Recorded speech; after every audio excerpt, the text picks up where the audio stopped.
আসসালামু আলাইকুম। আমি ডাক্তার পলাশ চন্দ্র সূত্রধর, ডায়াবেটিস ও হরমোন রোগ বিশেষজ্ঞ। বর্তমানে কর্মরত আছি sir Salimullah medical college Mirpur হাসপাতালে। আমি প্রতি শুক্রবার ফেনীতে ইউনাইটেড মেডিকেল সেন্টারে নিয়মিত চেম্বার করছি।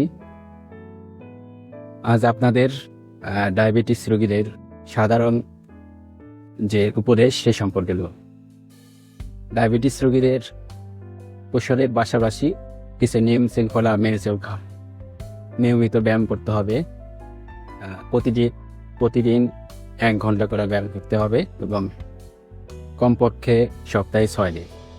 এবং খাবার সম্পর্কে কিছু নিয়ম পালন করতে হবে। ডায়াবেটিস রোগীদের চিনি জাতীয় খাবার সম্পূর্ণভাবে নিষিদ্ধ এবং শর্করা জাতীয় খাবার একটু কম খেতে হবে এবং প্রয়োজনে 2 বার খাবারের মাঝখানে নাস্তা করা যেতে পারে।